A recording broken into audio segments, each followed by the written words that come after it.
আসসালামু আলাইকুম প্রিয় শিক্ষার্থীরা কোর্সটিকার নতুন একটি ক্লাসে তোমাদের স্বাগতম। আজকে আমরা শুরু করতে যাচ্ছি ইউনিট 2 থেকে লিসন 3, যার নাম হচ্ছে আওয়ার ডেইলি ডায়েট। তো আওয়ার ডেইলি ডায়েট এই লিসনে বেশ কয়েকটি অ্যাক্টিভিটি থাকবে, সবগুলোই আমি তোমাদেরকে বুঝিয়ে দেব।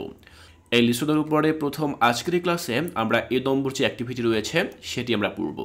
এখানে একটি ডায়লগ রয়েছে বা সংলাপ রয়েছে।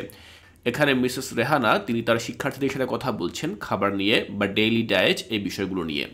তো তিনি কি বলছেন, কোন বিষয়টি নিয়ে আলোচনা হচ্ছে সেটি আমরা বাংলায় অর্থসহ দেখে নেব। তাহলে চলো আমরা বুঝে নেই যে এখানে ঠিক কি লেখা রয়েছে। শিক্ষার্থীরা, আমাদের আজকের আলোচনার বিষয় হচ্ছে ক্লাস 8-এর English first paper chapter wise solution unit 2 food and nutrition lesson 3, যার নাম হচ্ছে আওয়ার ডেইলি ডায়েট। প্রথমে আমরা কিওয়ার্ডসগুলো দেখে নেব, যেখানে কয়েকটি শব্দ ছিল। প্রথম শব্দটি হচ্ছে এসেনশিয়াল। এসেনশিয়াল শব্দের অর্থ জরুরি বা প্রয়োজনীয় কোনো কিছু। এরপর রয়েছে ডিজিজ। ডিজিজ শব্দের অর্থ রোগ ব্যাধি। ক্যালসিয়াম শব্দের অর্থ ক্যালসিয়াম এবং ইন্টারভাল শব্দের অর্থ হচ্ছে বিরতি। তো আমরা প্রথমে কিওয়ার্ডসগুলো দেখে দিলাম। এখানে যে শব্দগুলো রয়েছে কিওয়ার্ডসের মধ্যে, এই শব্দগুলো আমরা এই ডায়লগের মধ্যেও পাবো। এই ডায়লগটি সংঘটিত হচ্ছে মিসেস রেহানা, যিনি হচ্ছেন ক্লাস টিচার, তার এবং তার কয়েকজন শিক্ষার্থীদের মধ্যে। তো মিসেস রেহানা তিনি বলছেন, let's talk about some essential foods that we need two it regularly.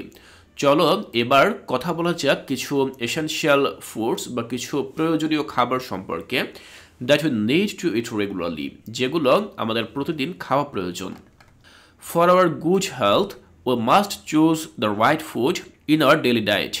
আমাদের ভালো স্বাস্থ্যের জন্য বা সুস্বাস্থ্যের জন্য আমাদের অবশ্যই ভালো খাবার গ্রহণ করতে হবে বা ভালো খাবার পছন্দ করতে হবে প্রতিদিনকার খাবারের জন্য। তখন তার কথার উত্তরে স্টুডেন্ট 1 বা একজন শিক্ষার্থী সে বলল যে উই ইট রাইস, রুটি, ফিশ অ্যান্ড মিট এভরিডে। আমরা প্রতিদিন ভাত খাই, রুটি খাই, মাছ খাই, মাংস খাই, এগুলো আমরা নিয়মিত খাই বা রেগুলার খাই। What else should we have teacher? তখন সেই স্টুডেন্ট শিক্ষিকাকে প্রশ্ন করল যে এর বাইরে আমাদের আর কি খাওয়া উচিত। What else should we have teacher? অর্থাৎ এর বাইরে আমাদের আর কি খাওয়া প্রয়োজন বা কি খাওয়া উচিত। তখন দেখো মিসেস রেহানা তিনি উত্তর দিলেন, যিনি শিক্ষিকা তিনি উত্তর দিলেন যে we must also it vegetable and fruits. আমাদের অবশ্যই খাওয়া উচিত ভেজিটেবলস শাকসবজি অ্যান্ড ফ্রুটস বা ফলমূল খাওয়া উচিত।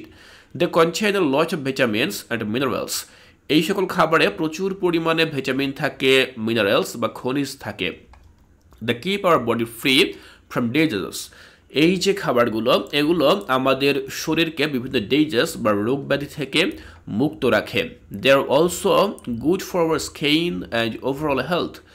এই খাবারগুলো অর্থাৎ শাকসবজি এবং ফলমূল, এই খাবারগুলো are also good for our skin. আমাদের যে ত্বক রয়েছে বা চামড়া রয়েছে এগুলোর জন্য ভালো, ওভারঅল হেলথ অর্থাৎ সর্বোপরি আমাদের স্বাস্থ্যের জন্য এই খাবারগুলো ভালো।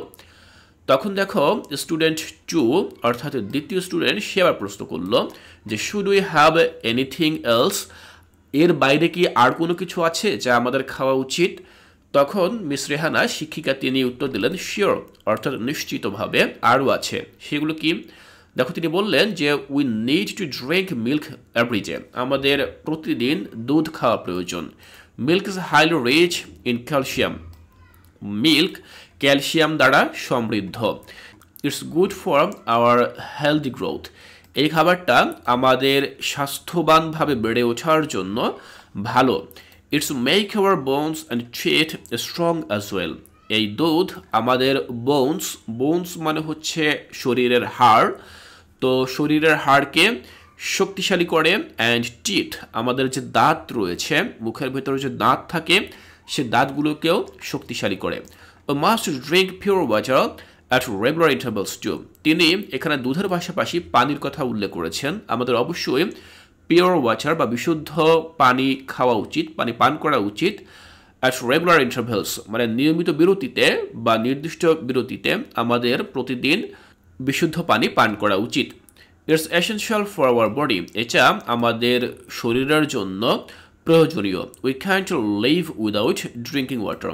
আমরা এই যে পানি, এই পানি ছাড়া কোনোভাবেই বাঁচতে পারি না।